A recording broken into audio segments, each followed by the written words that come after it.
Hey guys, welcome back to Beast Quest, Series 26, Book 4, Kyron, Lord of Fire. I'm pretty sure it's Lord of Fire. It is, Lord of Fire. Yeah. Hey guys, welcome back to Beast Quest, like I said, with Book 4, Kyron, Lord of Fire. So like always, guys, in-depth story analysis and then my overall thoughts on this epic adventure, and the conclusion of Series 26. So, let's just take a look at my notes real quick. Yeah, I got them. So, if you, like always, in-depth story analysis, if you haven't already, make sure you've read this book before watching this review, unless you don't care for spoilers. But let's get on with it. So, before I start, I just want to say, in the last book, I wasn't sure why Silixa was called the Stone Cat, but in this book here, they confirm her solid form is all stone, which is weird because her artwork shows fur patterns on it.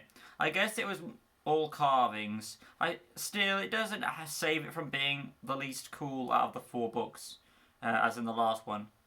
But on to this one.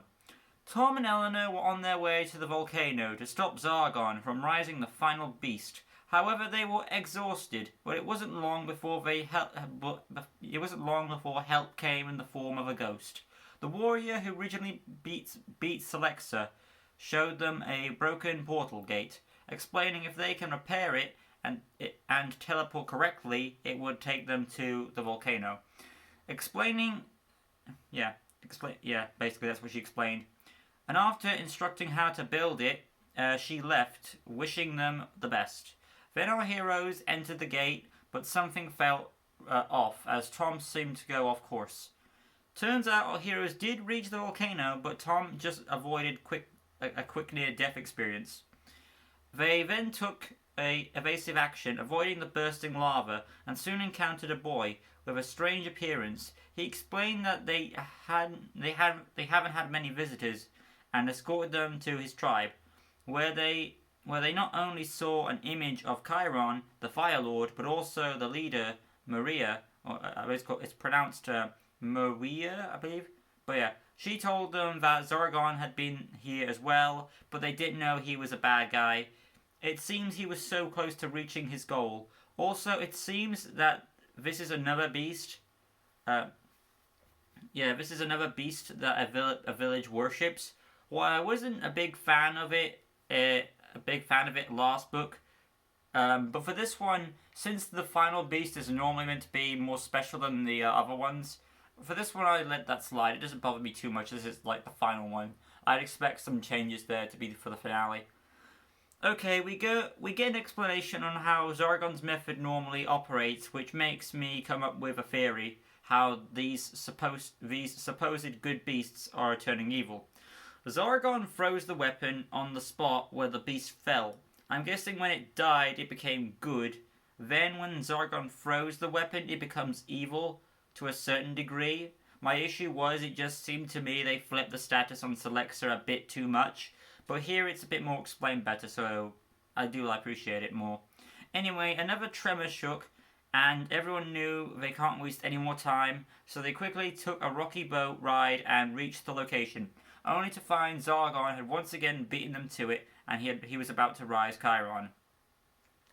The village leader tried to stop this along with Tom, but they failed. However, it was Eleanor who came to the rescue as she accidentally knocked Zargon into the lava after he flung the final token, the sword, in the lava.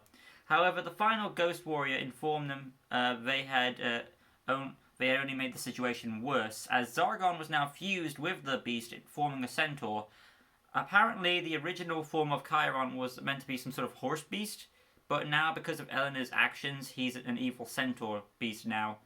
Which leads into a plot hole, you see. It leads into a plot hole. Basically, in the book Technos, we see the tapestry of the four beasts, and Kyron appears in his centaur form, which doesn't make any sense, as according to this book, that form was never created until now. Kyron was supposed to be a horse beast, so one wonders why does the tapestry show a picture of the centaur thing on it. So, a bit plot hole there. Zargon, who I'm going to call him Zargon, as that's what the book refers to him as, even in the beast form. goes off causing destruction on the tribe. Our heroes, along with the tribe leader, try to evacuate as many people as they possibly can, then face Zargon, who believes, who believes Tangala and he believes that Tangala and Avanti are no match now that he's a beast. He beats up our heroes for a bit, then hacks his sword at parts of the volcano, summoning lava in it. Our heroes quickly escape, just in time, reaching outside the volcano. Zargon was in pursuit, spotting our heroes and the tribe at the bottom. He embedded, his sword in the volcano, summoning more lava to engulf them. Tom looked at the people, realizing they weren't worried, as they had lava protective clothing. Tom asked if he could have some to beat Zargon, but this could be their chance. I should mention it's pretty obvious that Kyron, being the Lord of Fire, would be immune to lava and fire, as he summons the lava with no concern for his own life. As in Zargon, because Zargon is controlling. Anyway, Eleanor distracted Zargon by shooting fire arrows that actually do hurt him, so I guess he isn't immune to fire. Kinda beats the purpose of the title with the Fire Lord, but whatever. Anyway, Tom manages to get some hits on Zargon, which allows Eleanor to make lava arrows to slip into his wounds, damaging him from the inside. So lava can hurt Zargon slash Kyron from within. So lava is immune to him on the outside, but on the inside it is immune to him. So it does hurt him. Let's see, where are we at? This makes Zargon drop his sword, and he gets pissed off, going for Tom. Tom grabs the sword Zargon dropped and uses it to slice the centaur in half, making the evil wizard crumble to ashes, so Zargon is officially dead. As for the horse half, it reforms its head and was now a pure stallion again. Kyron, now fully restored, stopped the lava by revealing he was a winged horse, a Pegasus, if you will, making the volcano dormant once again. When everyone cheered, cut to our heroes in the tombs where Zargon originally broke all the weapons out. They were now fixed, and the statues of the warriors holded their weapons, which had been reclaimed and sealed tight. Our heroes joined the feast at Aroha's, and to their surprise, all the friends they had made on their journey were all here too. Aroha learned that it was best all her people should come together to deal with whatever force threatens our land. Tom even saw the spirits of the four masters watching down upon them, ending series 26. Okay, there we go. I made a pretty well through that story analysis right there. A few scuffles here and there, but nothing too major like always. So let's go on to the character portions of this video, and then we'll wrap it up there for this series. Starting off with Tom, again, to no one's surprise, Tom is more in the main front here. A bit more than Eleanor, but again, he's supposed to be, as he's the main character, even though in this book it shows Eleanor's on the front cover more than Tom is, which is a point in the story where I believe Eleanor was trying to distract him and Tom was trying to get a shot on him. So it makes sense why they would do that on the cover. But yeah, Tom does have his a bit more in the front line than Eleanor, which makes sense, like I said. So he's going around in this book, he's struggling. He makes a few little fumbles here and there, but overall he overcomes it, and he is the one who beats the villain at the end. So that is impressive. As for Eleanor, she doesn't get much to do, but it is thanks to her.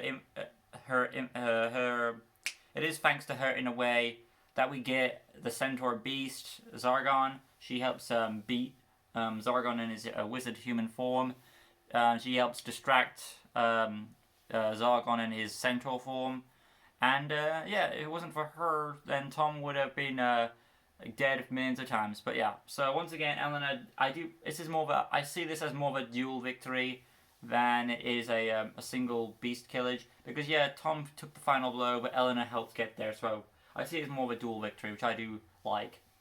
The tribe leader, Moia, how do you pronounce her name?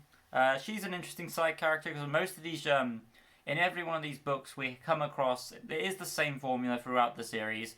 The heroes come across a tribe, they don't trust them at first, until they beat the beast, then they trust them.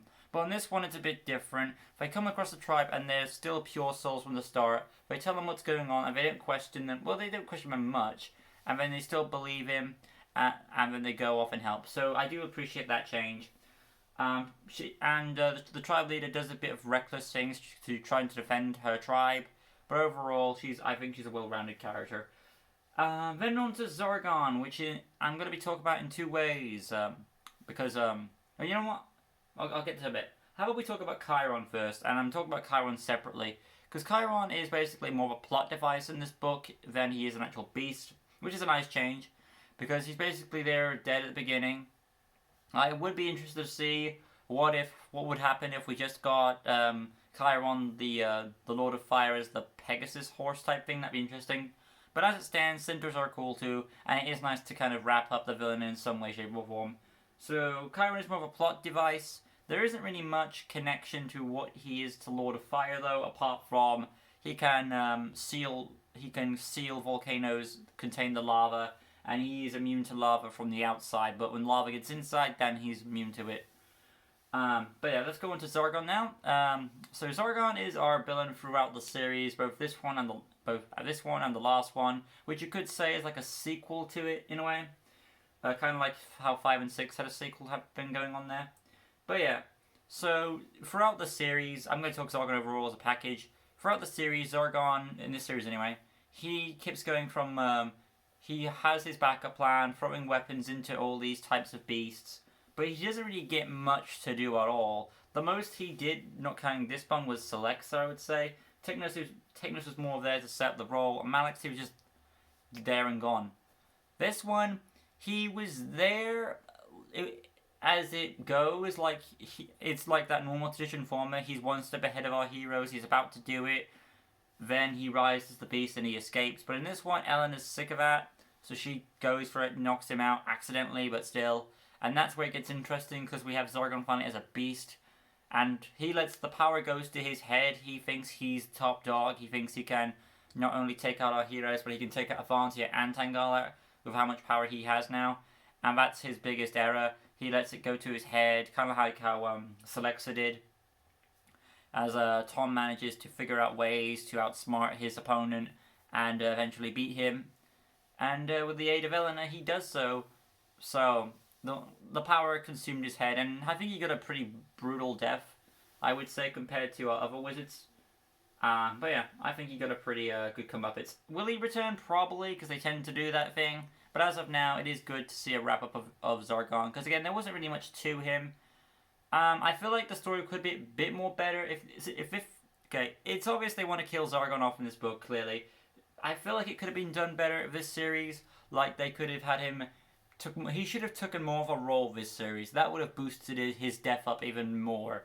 But the fact that they didn't kind of took it out a bit. So, yeah. I mean, it's good to get rid of him, I'd say, because there wasn't really much to him, I would say. I mean, was there room for improvement? If they do bring him back, which I wouldn't be surprised if they do, then I hope next time he does get more development, because at the moment he's still on the weaker spectrum of the villains there. But yeah, there it is, guys. The story is, overall, the series story, going from point A to point B to revive the warriors. I think what holds this story above other ones is the fact it focuses on the main characters and the villain, and that's what its strength lies. Its only weaknesses are, again, about its backstory with the history of the beasts and how they operate. A few little minor problems here and there, but nothing too major. I can stomach this one more than Celexa. As for my order of how I rank these books from worst to best, or best to worst, Malix is my number 1. Then this one, then Technos, and then of course Celexa. So that's my order of how I rank them on a story perspective. I don't really rank them on a Beast Quest perspective, because that's more of Adam's job. If I had to guess his order, based on this, as in my friend Adam Ferns, he would probably rank Celexa first, because of her smoke ability, then this guy, then actually no, I take that back, because there is Malix. Celexa, then Malix, then Kyron, then Technos. If I had to guess an order on how he'd rank the beasts on the beast perspective, that's just me. But he might go in a bit more detail on how the fights were. But yeah, like I said, I think Malix is the best of the series. This one's second, Technos third, and then Celexa fourth. Overall, I also did enjoy the conclusion of this story. how like all the friends came together at the end and they Queen Aurora learned something from Zargon in a way. So I did like that. But yeah, I'm gonna wrap it up here. Thank you all guys for watching. Hopefully guys did enjoy this series. We'll join us next time. I'll be doing series 27 at some point. I am not sure of what the next book is, but I probably have the image up. Yeah, there is the special I need to get at some point by Axera, the Horned Dragon, maybe that. But yeah, until next time, I'll see you guys with more videos coming your way. Like always, peace.